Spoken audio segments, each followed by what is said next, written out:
Intelligence. Intelligence में आज मैं आपको पढ़ाने जा रहा हूँ मीनिंग एंड नेचर, यानी अर्थ एवं प्रकृति।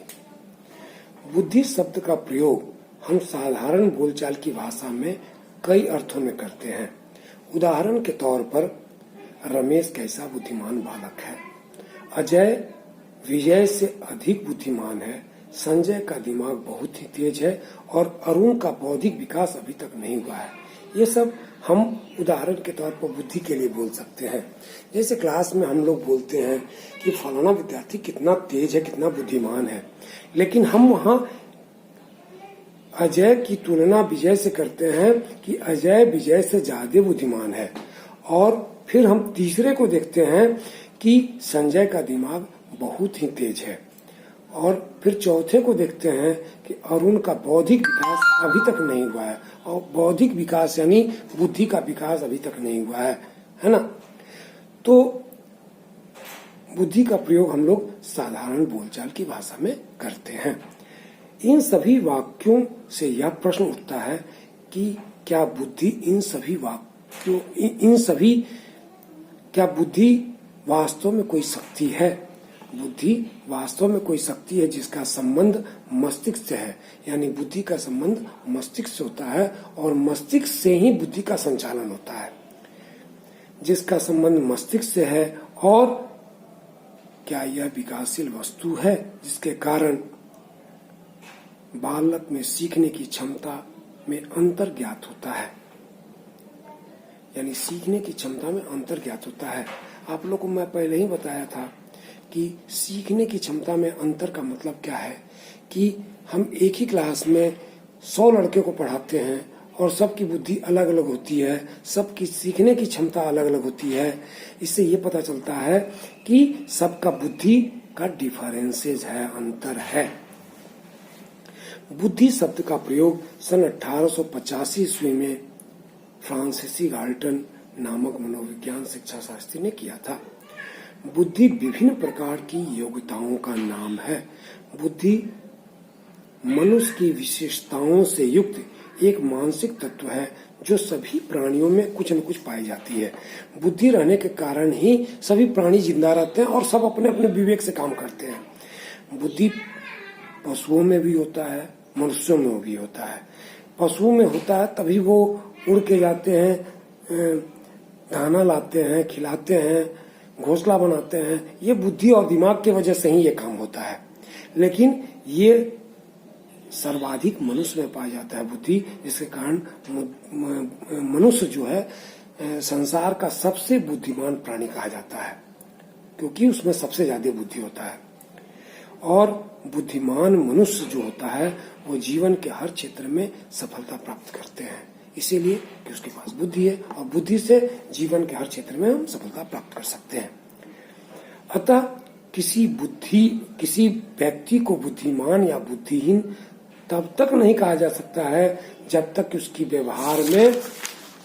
व्यवहार में निहित बुद्धि के गुणों का परीक्षण न किया जाए। जब तक हम उसके व्यवहार को देखें नहीं, टेस्ट न करें, परीक्षण न करें, तब तक हम उसको बुद्धिहीन चाहे बुद्धिमान नहीं कर सकते हैं। बुद्धि एक ऐसा मानसिक तत्व है जिसके कारण दो बालकों को एक ही ढंग से पढ़ाए जाने पर उनके समझने के स्तर में अंतर आ जाता है। जैसे आपको बताएं कि हम क्लास में 100 बच्चे को समझाते हैं, जिसमें 25% बच्चे बोलते बोलते समझ जाते हैं। 25% बच्चे को फिर से रिपीट करके समझाना पड़ता है, और 25% को फिर हम लिख के समझाते हैं ब्लैक बोर्ड पर, तब वो समझते हैं। और 25% ऐसे होते हैं जो लिखने के बाद भी नहीं समझते हैं। इसका मतलब कि ये बुद्धि का अंतर ये समझ में यहाँ आता है कि हमारे दो बालकों में एक ही ढंग से पढ़ाए जाने पर उनके समझने के स्तर में अंतर आ जाता है, जिसके कारण दो व्यक्तियों के स्मरण शक्ति में भिन्नता दिखाई देती है। और भिन्नता हमको दिखाई देने लगती है कि पहले फर्स्ट ई में हम 25 विद्यार्थी को बोलते गए, वो समझ गया। उसके बाद 25 विद्यार्थी ऐसा है जिसको हम दोबारा समझाने पर वो समझता है। थर्ड फेज में हम 25% विद्यार्थी को ब्लैक बोर्ड पर या फिर से उसको बढ़िया ढंग से समझाते हैं तब समझता है, और 25% तो कुछ समझता ही नहीं है। तो इस तरह अलग अलग स्मरण शक्ति में भिन्नता दिखाई देती है। एक समस्या को हल करने में दो व्यक्तियों की अलग अलग योग्यताओं का प्रदर्शन होता है। अगर मान लीजिए हम कोई सवाल देते हैं तो पहला जिस ढंग से उसका हल करता है, दूसरा उसका हल दूसरे विधि से करता है, दूसरे योग्यता से करता है। तो ये दोनों दो ढंग से उसका प्रदर्शन करते हैं योग्यता का। बुद्धि एक अर्थ है जिसको अंग्रेजी में हम लोग कंस्ट्रक्ट के नाम से पुकारते हैं। यह एक गुण है जो विशेष लक्षण, समस्या समाधान, कल्पना, चिंतन आदि के द्वारा एक व्यक्ति से दूसरे व्यक्ति में भिन्नता को समझाता है, एक व्यक्ति से दूसरे व्यक्ति में अंतर समझाता है। उदाहरण के तौर पर किसी कमरे की लंबाई को हम आसानी से नाप सकते हैं, लंबाई चौड़ाई ऊंचाई हम नाप सकते हैं। लेकिन अगर किसी की बुद्धिमानी चाहे बुद्धि को नापना हो तो हम कैसे नापेंगे? उसके लिए कोई नापने का हमारे पास कोई पैमाना ही नहीं है। उसी प्रकार किसी समस्या को हल करने के लिए हम व्यक्तियों को देख कर उसका निष्कर्ष निकालते हैं। कोई सवाल दे दिए और उसको कहे कि ये हल तुमको करना है, और जो हल करता है उससे उसका बुद्धि का पैमाना हम निकाल लेते हैं कि फलाना व्यक्ति बुद्धिमान है। जैसे आप लोग घर में देखते हैं कभी कभी कोई कॉमिक्स में कौन कितना बुद्धिमान है एक टॉपिक निकलता है, उसमें 10 गलतियों को ढूंढ निकालने पर वो जीनियस, बुद्धिमान और ये वो सब होता है। तो जो जितने कम समय में उसके गलतियों को निकाल देते हैं हम लोग उसको जीनियस और बुद्धिमान कहते हैं। यानी उसके समस्या, जो व्यक्ति समस्या को हल करने पर का निष्कर्ष जितना जल्दी निकालते हैं तो उसके अंदर जो शक्ति विद्यमान होती है उससे हम उसके बुद्धि का परीक्षण करते हैं। बुद्धि के विभिन्न आयामों एवं विशेष लक्षणों का अनुमान व्यक्ति के कार्य और आचरणों को देखकर लगा देते हैं। यानी उसके आचरण और उसके विवेक और उसके कार्य करने की क्षमता को देख के हम समझ सकते हैं कि कौन व्यक्ति कितना बुद्धिमान है। बुद्धि वास्तव में अमूर्त होता है। अमूर्त का मतलब जिसे देखकर या छू कर नहीं समझा सकता है। बुद्धि को हम न देख सकते हैं न ही छू के समझा जा सकता है।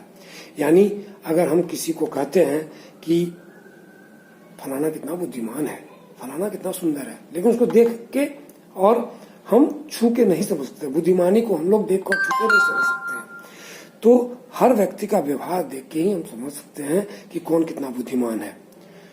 सुंदरता को देख कर ही समझा सकता है, छू कर नहीं समझा सकता है। सुंदरता देख के फलाना कितना सुंदर है वो देख के ही समझा सकता है। उसी तरह बुद्धिमान व्यक्ति के कार्यों और व्यवहारों को देख के ही समझा जा सकता है। उसके व्यवहार और कार्य को ही देख के हम समझ सकते हैं। अगर कोई छोटा बालक है, हम किसी के यहाँ गए और छोटा बालक है, हमने कहा कि बेटा फलाना एक किताब ले आओ, तो वो तुरंत उसको ले आता है। हमने उसको कहा कि बेटा जाके तुम ज्योग्राफी का किताब लाना, तो वो तुरंत जाके ज्योग्राफी का किताब लाता है। तो जैसे ही ज्योग्राफी का किताब लाके देता है तो हम समझ जाते हैं कि ये बच्चा बुद्धिमान है, यानी इंटेलिजेंट है। तो हम उसके कार्य क्षमता को देखते हुए उसके विद्वता को हम लोग नाप सकते हैं। यानी बुद्धिमान को हम लोग बुद्धिमान व्यक्ति कैसे समझेंगे? उसके कार्यों और व्यवहारों को देख कर समझेंगे।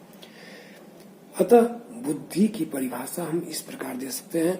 बुद्धि किसी व्यक्ति द्वारा उद्देश्यपूर्ण ढंग से कार्य करने, चिंतन करने तथा वातावरण के साथ प्रभावपूर्ण ढंग से क्रिया करने की सामूहिक योग्यता है। बुद्धि सन 1921 में जर्नल ऑफ एजुकेशनल साइकोलॉजी ने 14 प्रमुख मनोविज्ञान शिक्षा शास्त्रियों की बुद्धि की प्रवृत्ति को लेकर एक लेख श्रृंखला को प्रकाशित किया। यानी जर्नल ऑफ एजुकेशन साइकोलॉजी ने 14 प्रमुख साइकोलॉजिस्ट को लेके एक लेख प्रस्तुत किया, और लेख प्रस्तुत करने के बाद में एक मनोवैज्ञानिक थे जिनका नाम था फ्रीमैन। उन्होंने बुद्धि की परिभाषा को विश्लेषण करके 3 भागों में विभाजित किया। पहला विभाजन किया समायोजन की योग्यता, जिसको स्टर्न और बट नामक शिक्षा शास्त्रियों ने एक्सप्लेन किया। दूसरा सीखने की योग्यता, जिसको वेंकिंघम और डियरबॉर्न ने इसको एक्सप्लेन किया। तीसरा अमूर्त चिंतन की योग्यता, जिसको टर्मैन और वीने ने इसको एक्सप्लेन किया और बताया। तो इस तरह बुद्धि की बुद्धि क्या है, बुद्धि का मीनिंग क्या है, बुद्धि का नेचर क्या है, हमने आपको बताया। अब मैं आपको अगले क्लास में डिफिनेशन ऑफ इंटेलिजेंस यानी बुद्धि की परिभाषा बताऊंगा। अतः आप शेष भाग 2 में बुद्धि की परिभाषा को समझेंगे। तब तक इसको आप शेयर और सब्सक्राइब कीजिए और दूसरे को